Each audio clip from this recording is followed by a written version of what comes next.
Evening. Let me just do the introduction. Good evening, everyone.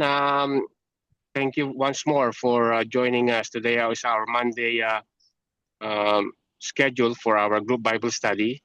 Today we will be studying Deuteronomy chapter 17, and will be led by one of our elders, our lead elders at the Durham Filipino Canadian Seventh-day Adventist Church. And we are happy, and we welcome our friends online who will be viewing this in YouTube. Thank you, Tate Romy, for accepting the call. Please lead us. Thank you. You're welcome. And now we would like to start our Bible study, and we are now on Deuteronomy chapter 17. We will be reading this chapter, and I will be. Can I ask Brother Jin to start reading verses 1 to 10? Should we start with a prayer first, Tate Romy? Okay, yeah, let's start with the prayer. Loving Father in heaven, thank you for giving us the time to continue our Bible study on the book of Deuteronomy. And as we uh, study this chapter, O Lord, help us to learn the principles of justice, the principles of mercy, and the principles of love that you are teaching us through this chapter. Thank you for forgiving the sins we have committed against you. May the Holy Spirit guide us as we continue to study. In Jesus' name we pray. Amen. Amen.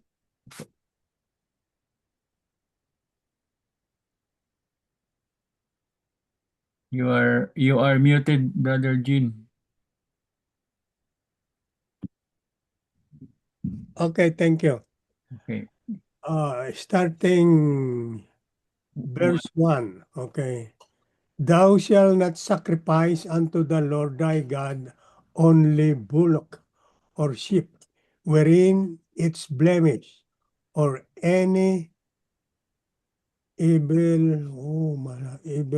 what is this? Evil favoredness, for that is an abomination unto the Lord thy God.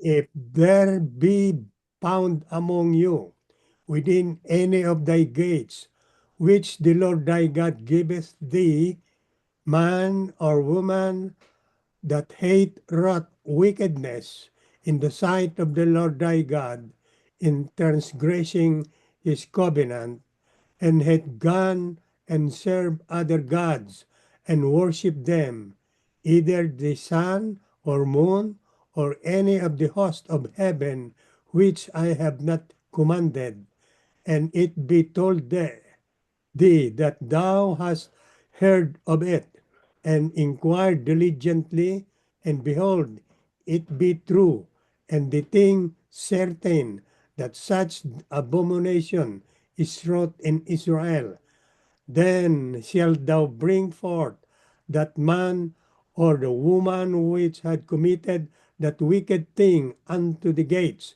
even that man or that woman, and thou shalt stone them with stones till they die. At the mouth of the two witnesses or three witnesses shall he that is worthy of death be put to death, but at the mouth of one witness he shall not be put to death. The hands of the witnesses shall be pierced upon him to put him to death, and afterward the hands of all the people. So thou shalt put the evil away from among you. If there arise a matter too hard for thee in judgment, between blood and blood, between flea and flea, and between stroke and stroke, being matters of controversy within thy gates, then shalt thou arise and get thee up into the place which the Lord thy God shall choose. And thou shalt come unto the priest, the Levites, and unto the judge, that shall be thou in those days, and inquire, and they shall show thee the sentence of judgment. Verse 10, and thou shalt do according to the sentence which they of that place which the Lord shall choose, shall show thee, and those shalt deserve to do according to all that they inform thee. Okay, thank you, Brother Regine, and I will continue reading, starting verse 11 up to the last verse, which is verse 20. And according to the sentence of the law which they shall teach thee, and according to the judgment which they shall tell thee, thou shalt do. Thou shalt not decline from the sentence which they shall shew thee, to the right or to the left. And the man that will do presumptuously and will not hearken unto the priest that standeth to minister before thee, the Lord thy God, or unto the judge, even that man shall die. And thou shalt put away the evil from Israel. And all the people shall hear and fear, and do no more presumptuously. When thou art come unto the land which the Lord thy God giveth thee, and shalt possess it, and shall dwell therein, and shall say, I will set a king over me, like as all the nations that are above me. Thou shalt in any wise set him king over thee, whom the Lord thy God shall choose. One from among thy brethren shalt thou set king over thee. Thou mayest not set a stranger over thee, which is not thy brother, but he shall not multiply horses to himself, nor cause the people to return to Egypt, to the end that he shall multiply horses. For as much as the Lord had said unto you, ye shall henceforth return no more that way, neither shall he multiply wives to himself, that his heart turn not away, neither shall be greatly multiplied to himself silver and gold. And it shall be when he setteth upon the throne of his kingdom, that he shall write him a copy of this law in a book out of that which is before the priests, the Levites. And it shall be with him, and he shall read therein all the days of his life, that he may learn to fear the Lord his God, to keep all the words of his law and these statutes to do them. Verse 20, that his heart be not lifted up above his brethren, and that he turn not aside from the commandment to the right hand, or to the left, to the end that he may prolong his days in his kingdom, he and his children in the midst of Israel. So that is 20 verses in all. And so our study for tonight is divided into how many sections is this? 1, 2, 3, 4, 4 sections.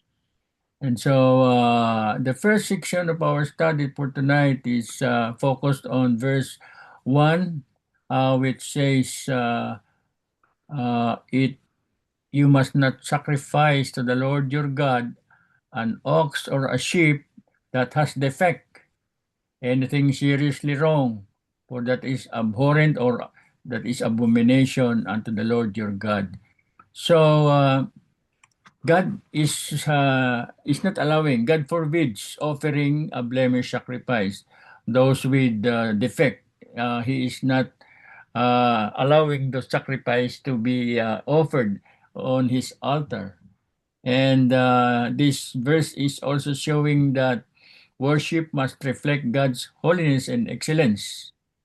And external offering reveal the condition of the heart. So meaning if you know that you will bring offering to the Lord and you know it has defect, and still you decide you choose to offer that offering, you give that offering to the Lord in spite of the fact that you know that it has a defect. So it will show the condition, it will reveal the condition of your heart. you are not observing the holiness and excellence of the Lord, that you are offering something to Him. So, what does this teach us? God deserves our best, not our leftovers. Worship is not about convenience, but reverence. So that is the essence of that verse 1, that is bringing to us that be careful in offering anything to the Lord. And in Amen. case there God doesn't allow any offering of animals, because in their time they offer animals, bullocks, cows, goats, and lamb, and He doesn't allow any offering that has defect, like broken legs or has some wounds in the body. So, Brother Efren, are you saying something? Yes, amen. I'm agreeing to what you're saying, Tatay Romy. And in effect, I just want to put this in simplest form for the sake of our viewers online. Think of it of ourselves. If we were to expect, if we were to receive a gift, what would be our feeling if we see that the gift given to us is a reject or there is a defect?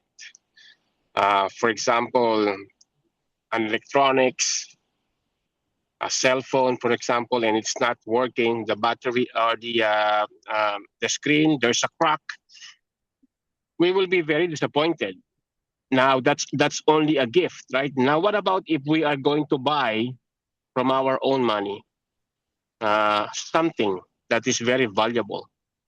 And we want to make sure that there is no factory defect. And if there's a factory defect, we will return it because we are not happy, we're not satisfied. Obviously, stating the obvious.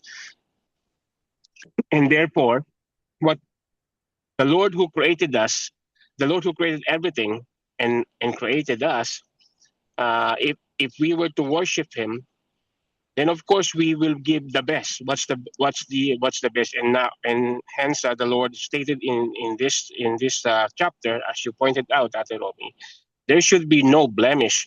So meaning even the skin or the fur, there should be no, it should be spotless, should be perfect, because the God we serve is perfect and is holy. Thank you, Tate Romy. Thank you. Is there any other comments regarding the manner by which we will be offering to the Lord, which is an offering that is acceptable? So, yeah, there's none. I have a question for you today. In what ways might us, as believer, today offer blemish sacrifices to God? There is no more animals. We don't offer animals already. We have done that. That was done during the Israelites. They bring offering in the form of animals like cow, oxen, or lamb, goats, and doves, something like that. Animals are the offering during their day. But in our time, we bring offering in the form, normally, money. And the question is, in what ways might believers today offer blameless sacrifices? During their times, they offer blameless sacrifices by bringing defective animals, like with broken legs, with wounds, and it's dirty, something like galisin in our language, which is not allowed in the altar of the Lord during their time. In our time, in what ways we as believer bring offering to the Lord with blemish? Anyone else would like to answer before me? I guess you go ahead now, Brother Efren. Okay. So in the form of money, the blemish that can be there, of course, not the money, but the heart. What's the heart behind the offering? Because in modern time now, the Lord instructed and asked us to return our tithes. So we're not giving it, but we are returning it because it's the Lord's. 1/10 of our increase or our income, and that's a different topic. But as far as offering is concerned, um, imagine if you are offering in terms of money, monetary offering, then you have a different agenda in your heart, or something like you were not voluntarily doing this or with not a cheerful heart as you give them. Then the Lord knows our heart, and the Lord will not appreciate that. Although the action is noble, but behind the action, which is the motive and the heart, is not so noble. The Lord will see that, and that becomes a blemish comparing to what we are learning today. But I just want to answer that for now. But I have another point later on. But I want our brothers and sisters, maybe they have other points to add. Thank you. Okay, thank you, Brother Efren. Is there any other comments or explanation or some testimony regarding how in what ways we might be bringing uh, offering with blemish to the Lord, sacrifices to the Lord?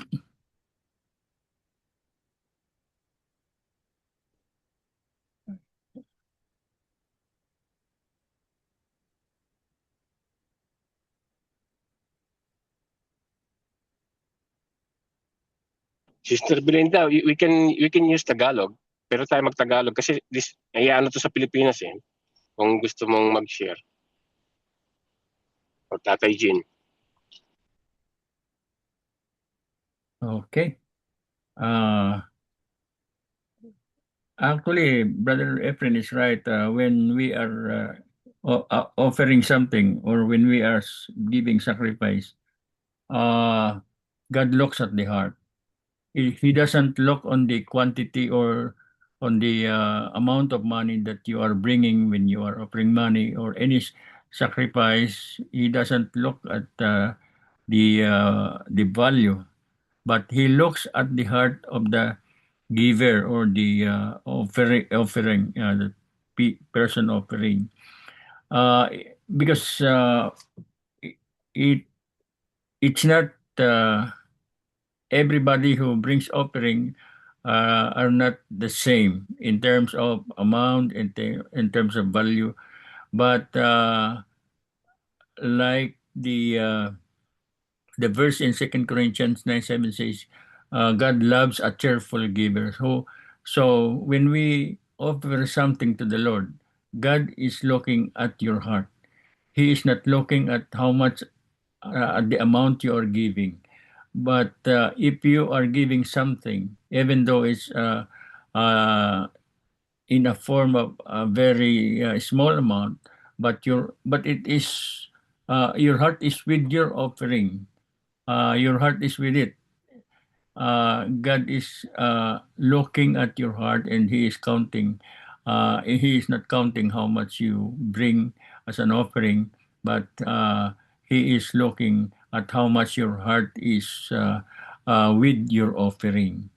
It doesn't matter how much is it or how much is the value. Brother Jean, you are saying something. Yeah, I do believe it is not only referring to the amount of what we are offering. I would like to share with you the two things here in the book of Rome, chapter 12, verses 1 and 2. And I will read it so that everybody can grasp what I mean to say. I beseech you, brethren, therefore, by the mercies of God, that ye present your bodies a living sacrifice, holy, acceptable unto God, which is your reasonable service. 2, and be not condemned to this world, but conform with this world. But ye be transformed by the renewing of your mind, that ye may be proved what is that good and acceptable and perfect will of God. So, if you will try to analyze this, God wants us, when we worship Him, let us to become holy, not because when we worship and then our doing is not in accordance with the will of God, that is not a living sacrifice. That is not perfect. That is not holy. Even though we are giving our tithes and offering, if our life is not in tune with God's, what do you call this? In God's will, then it is not acceptable. So I invite you, brethren, to understand the 2 verses of this chapter 12 of the book of Rome. Thank you. Thank you, Brother Jean. And Amen. brothers and sisters, offering is not only you're right. Offering is not only in the form of money, but we also offer our time. We also offer our prayer. Mhm. Also offer our Bible study. We offer our worship attendance. And so, how much of that time you offer to the Lord is really coming from your heart? Amen. It half-hearted? Is it leftover in terms of your time for Bible study, Bible reading, and prayer? If it is only spent during your spare time, leftover, and you do not allocate a real time and dedicated time to study the Word of God, it is like the offering that is with blemish and not perfect. So those Amen. are kind of offering and sacrifices that we are bringing to the Lord. Mm. And like singing, if you are a singer and you are singing without meaning in Mm. church, you are participating in any activity without giving your attention to what you are doing, that is a blemish offering. And you are present only in the church because you just do not want to be absent. Mm. Those are things that are uh, like offering with blemish. And uh, our study tonight is saying they are not acceptable. The Lord Mhm. doesn't allow those offerings to be laid down in the altar of the Lord. Amen. Okay, are we going to move to next section? Can I add something, Tatay, before we do? Okay, thank you. Go ahead. So let's remember again the instruction of the Lord that we studied before when He instructed the Israelites through Moses when the Lord said, "Love your God with all your heart, with all your might, with all your soul, and with all your mind." So the Lord is asking us to love Him all, with all, right? And therefore, then let's ask ourselves in terms of this offering to Tatay Jean's point and to you, Tatay Romi's point. When we give something as an offering, now again, let me make sure that I'm clear. I'm not talking about tithes, right? We're not talking about tithes because tithes is the 1/10 that we have of our increase of our salary, for example, that we need to return to the Lord. We're talking about offering. So it has to be voluntary, number one. Number two, it has to be you have a cheerful heart. as you give it. It's not forced. It's not you are not Obliged. obliged, or you're not yung nanghihinayang, like you're not what do you call this one, hesitating, or you feel like it's a big loss if you were to do that. I will give you an example in the parable in the New Testament when the Lord said, Jesus Christ said to his disciples, there is a wealthy man, or like he's doing okay apparently, regularly gives his offering to the church, and the other one is a widow. During that time is they don't have source of income, so we can compare that now as homeless or as a beggar. However, this woman gave 2 cents, 2 mites. During that time, it was 2 mites. Now here it's 2 cents, right? Or maybe in the Philippines, 2 centavos. But this wealthy man or able man with a decent job said to the Lord that then he's happy that he provided his offering, right? While the widow is humbled by it, or he's actually a little bit embarrassed of giving only 2 mites.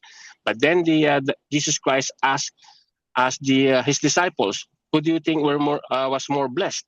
It was the widow, because the 2 mites or 2 centavos she had was the only money she had, and she gave it wholeheartedly without any hesitation nor panghihinayang. What is the right term in panghihinayang in English? I can't remember. So sorry. Nanghihinayang, like you are valuing, you are concerned that you will losing a lot of money, basically. But there is a simple term to do that, to say that. Thank you, Tate Ram. That's all I want to add. Okay, thank you, Brother Ed. And we will be moving to our next section, which is verses 2 to 7, which was read by Brother Jean. And this is talking about idolatry and spiritual rebellion. And God condemns idolatry. And God condemns also spiritual rebellion. Why do you think God hates idolatry? And he doesn't treat this as a minor mistake. This is a grievous mistake, a big one, idolatry. Why do you think? Well, the Lord instructed us, right, in His 10 Commandments, that we should not serve any other God except Him. And by definition, idolatry is serving God other than Him. So it could be our time, it could be our fame, or it could be something else. It could be our attention. Our attention is somewhere else other than God. And the Lord, again, was clear, like what I said earlier. We should love our God with all our heart, with all our attention, with all our mind, with all our soul. So therefore, it should not mix with others. And that's why the Lord treats this very seriously, because it's a form of rebellion. It's a form of not obeying Him directly, because the Lord already given the instruction, and yet you're doing it differently. You're acting like a God. Thank you, Dr. Rami. Okay, thank you. And so you have mentioned the 10 Commandments, and the 10 Commandments is the binding principles of God's covenant with Israel. And when you say you are committing idolatry, you are violating a covenant between you and your God. So it is a very serious matter to the Lord that if you commit idolatry, it is a very serious offense against the Lord. And so the Lord condemns idolatry, and the Lord condemns spiritual rebellion on this verse 2 to 7. And this also speaks about how to give proper dispensation of justice on those people who found to be idolatrous and rebellious. And it is there is a prescription of careful investigation, and there is a requirement for witnesses. Only one witness is not sufficient enough, but two or more is required in order for the violators or those who are committing by idolatrous act and rebellion against God to be convicted of those crimes against the Lord. So the community has also a responsibility. They were given their share of responsibility in preserving faithfulness. They should come out as witness, and they should not also condone those who are committing those violations against the Lord. So, what is this narrative teaches us? Truth must be established carefully and fairly, and God value both justice and communal accountability. So the community is accountable for the commission of these idolatrous acts and rebellion among the people from their own community. And if they found something that one among them is committing this, they are responsible to make action to bring those idolatrous and rebellious to justice. And on verse 6, it is talking about how to conduct proper investigation. It requires the evidence of 2 or 3 witnesses. And the punishment of idolatry and rebellious during this time is death sentence. And as it is stipulated in verse 6, death sentence shall be executed. A person but he must be investigated properly and with due process and with enough evidence. It should be supported by 2 or more witnesses. So in verse 7, the hands of the witnesses shall be the first raised. So the witnesses shall be the first one, like the punishment is stoning to death. The witnesses against the crime of that person is the first person, the first hand to throw a stone against that person who committed idolatry. Because if he will be executed by death penalty, and the witnesses shall be the first hand to throw the stone. That was the instruction given to the Israelites during their time. And by that way, you shall purge the evil from your midst. If you will do that process of eliminating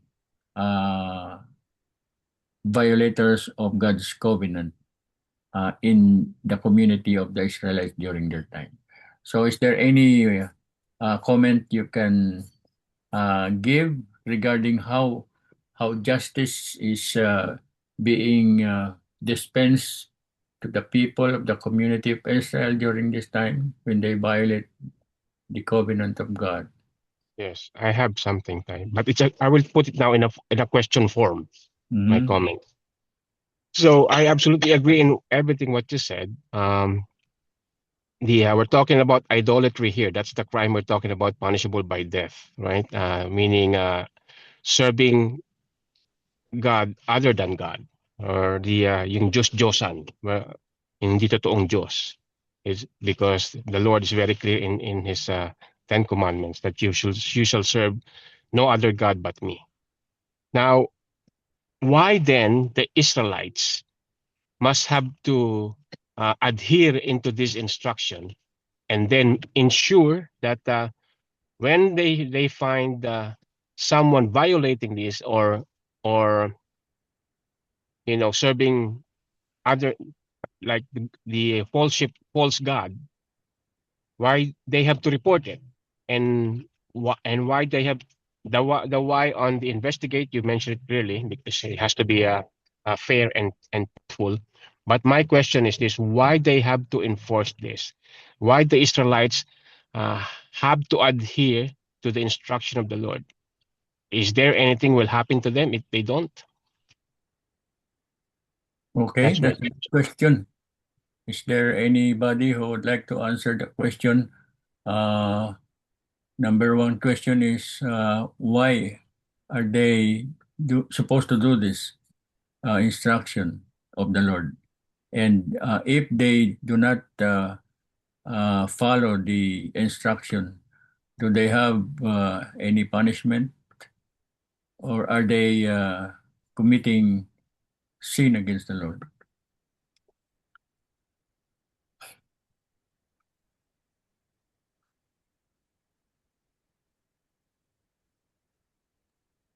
Remember, this is an instruction coming from the Lord through Moses.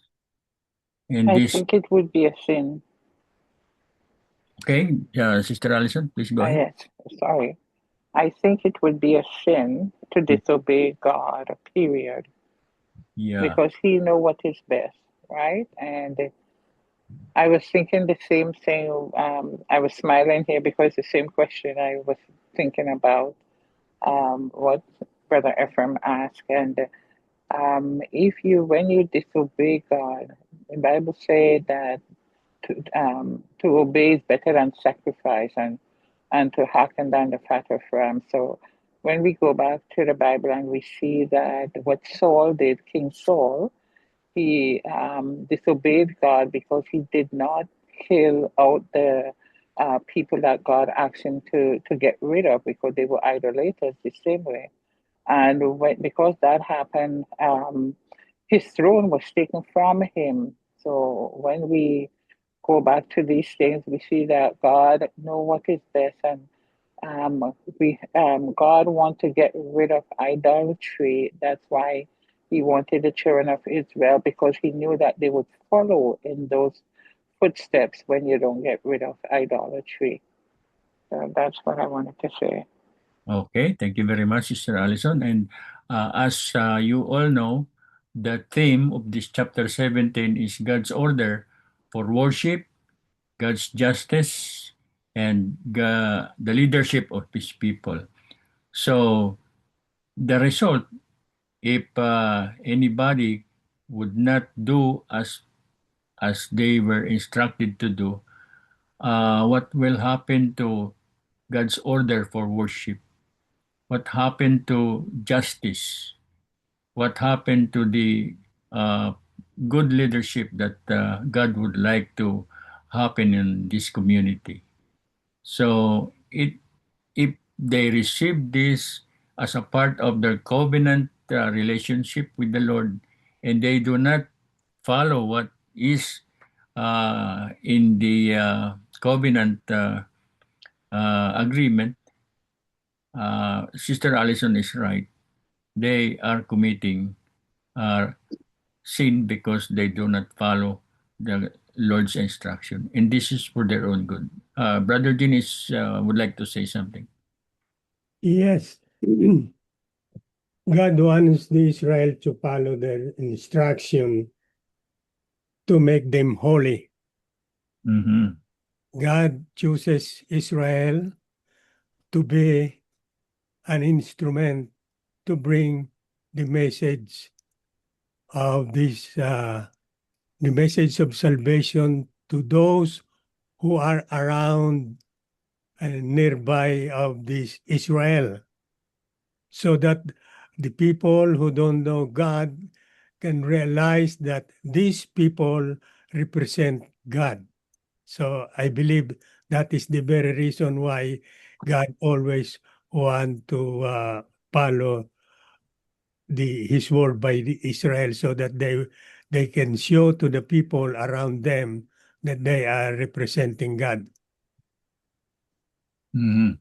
Amen. Can I add Okay. something, Tatay Romy? Okay, please. I absolutely agree with Sister Allison and Tatay Jin and to what you added, Tatay Romy. But allow me to add something else. Do you remember the okay, hang on, Mary's coming. I don't know. Hopefully, all right. You can hear me okay, right? So, do you remember in the book of Numbers when they received the plague um, and so many times the Lord reminded them and instructed them that if you don't obey me, then you are profaning the land in which you will bear consequence, even though you did not commit it, but someone committed it within your tent or within your place. Then the suffering will go to the land, meaning it will not become productive. The produce will be impacted. Your livelihood will be impacted, and then the livestock will be impacted as well.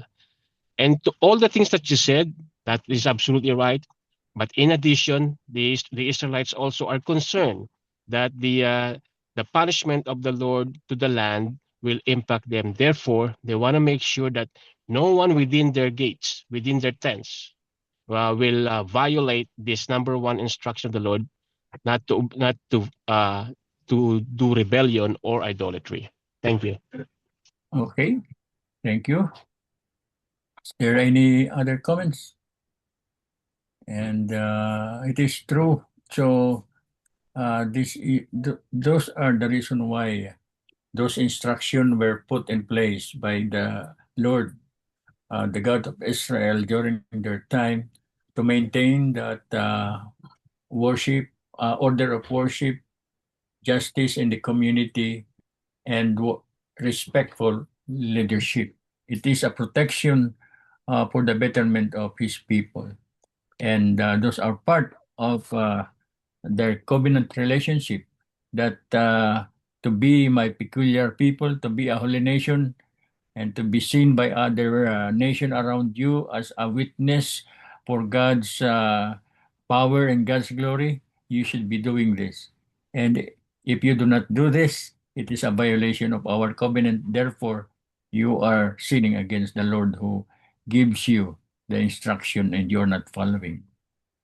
And so that's how God condemns idolatry and spiritual rebellion.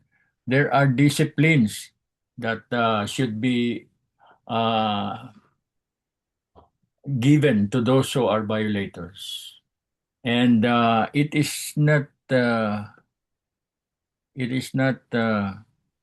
like selective one. It's not passive or selective or just uh, be decided by one person. It should be decided by the community to representations of leaders, like the structure of our church today. We have the uh, church board, we have the congregation, we have the committee. So these are the layers of structured organization that those deciding those things pass through, so that it would be uh, investigated properly before final solution or final decision will be reached out, and it should be supported by witnesses of people. Okay, we will move to the next section, and the section in Deuteronomy 17, 8 to 13. They have established a system for difficult judgment. So there are complex cases to be brought to God's appointed authorities, and priests and judges act as interpreter of God's law, and disregard for righteous judgment is rebellion against God. So that is found in verse 8 to 13. That was read by Brother Jen partly, and partly by who is the other reader? 8 to 13. It was you, Tate Romy. It's me. So, to review, it is saying that if a judicial decision is too difficult for you to make between one kind of bloodshed and another, one kind of legal rights and another, or one kind of assault and another, any such matters of dispute in your towns, then you shall immediately go up to the place that the Lord your God will choose. And what you will be doing there, you shall consult with the Levitical priest and the judge who is in office in those days. They shall announce to you the decision in the case. So those are the establishment of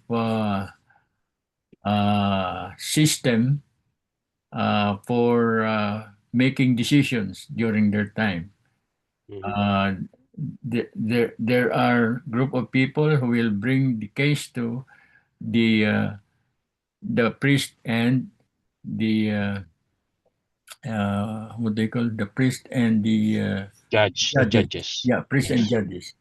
So they are Mhm. the interpreters of God's law, and whatever they say will be the decision that should be followed by the people in the community. Can I And add something to this time when you're yes, done? yes, Okay, so absolutely, I agree with you. So any critical uh, situations or cases that is very difficult, to your point, Tatay Romy, they have to go to appointed authorities of the Lord, which in this case is priest, in that time, priest and judges. And later on, he also mentioned the kings, because the Lord knows everything, right? The Lord anticipated, or not anticipated, it's a weak word. It should the Lord knows everything, so he knew from the beginning that they will be asking kings just like the other nations. So we can see that the Lord gave the authority, and therefore we can also understand and see that the Lord not only authority but the wisdom how to uh, put judgment into these difficult cases. So, my friends online and brothers and sisters here, if you remember the difficult situation that uh, uh, brought upon or brought to King Solomon, the famous one, right? Even the children knows this story, which is the two disputing mothers, right?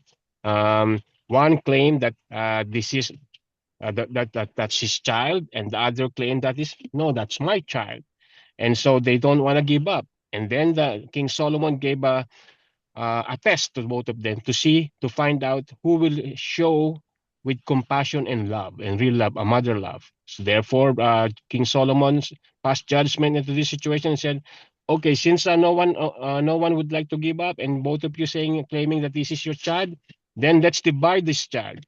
The first half will be yours, and the other one will be yours." And then the other mother is okay with that judgment. But the other mother, he said, "No, I cannot allow that to happen. Just give him the child." It, uh, yeah. So then the King Solomon said, "That is the heart and the love of a real mother.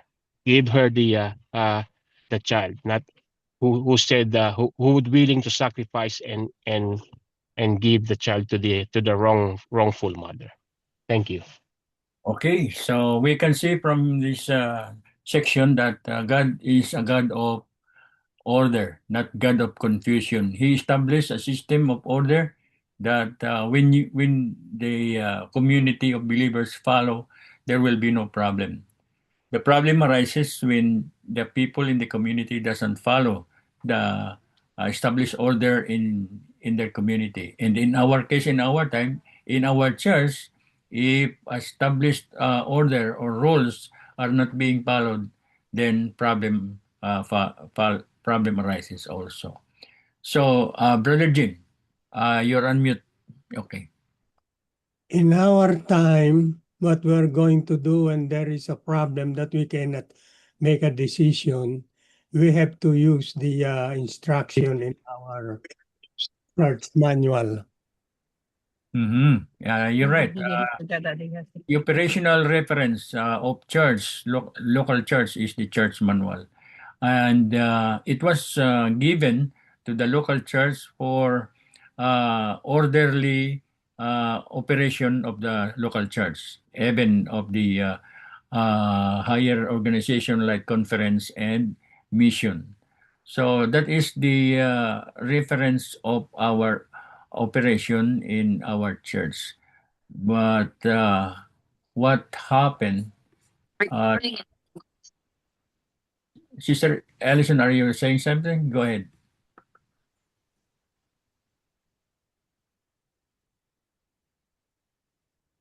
I was hearing somebody who would like to give comments. Okay, so going back to our discussion, we are not in the Israelites system of God's government anymore, and we are in our modern time. The question is how we as believers respond when we disagree with church leadership decision. What do you think we should do? We will respect the authority that was given by God Okay? and the instruction, because the Lord is clear. Whoever I'm appointed, he is an authority, and if you disobey or contest this authority, you are in a way disobeying me and contesting my authority. Okay, yeah, that's correct. And is there any other things that we should do? Brother Efren is referring to respect God-ordained authority while seeking understanding. And it is also the same thing they do in Deuteronomy 17:9-10. It's also the same principles that God has instructed them to do. Respect God-ordained authority while seeking understanding. Is there any other? However, Ty, there's another too that said the God that we serve, who's just and fair and truthful, that he said, you can reason with me, right? Or let's reason together. Therefore, if you think it's not true, because man could be wrong. So we reason with love. And then all the evidences or artifacts or truth that will lead into truthful judgment must be made available. Thank you. Of course, the so-called due process should not be eliminated. There should always be an accommodation of due process in every finding of the truth. So in our case in the church, we should also give due process to whom we are trying to impose discipline.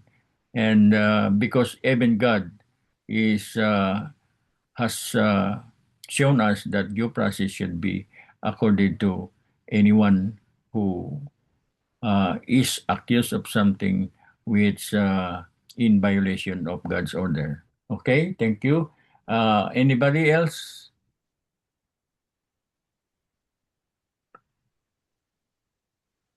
So we should also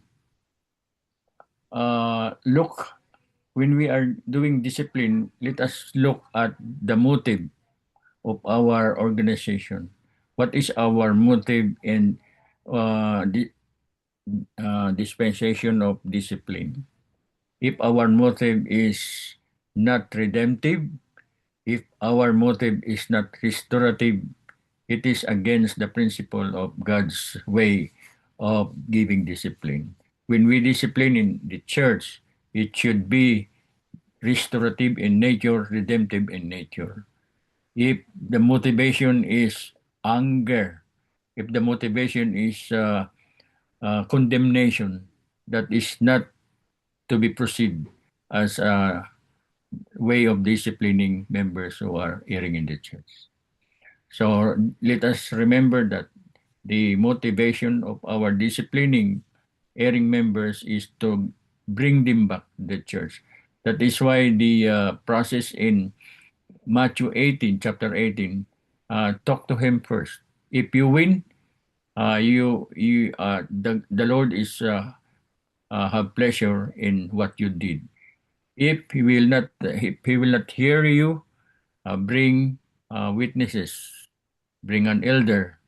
If the three witnesses were not heard by the offender, bring it to the church. And those are the job process that an erring member should be receiving from the church, and let him know, emphasize to him that the reason of discipline is to bring him back to the Lord, to be redeemed from what he did and have repentance. It's 7 o'clock. Okay, so we are going to move to the other meeting, which is the 10 days prayer meeting. And I hope you learned something from what we have studied today.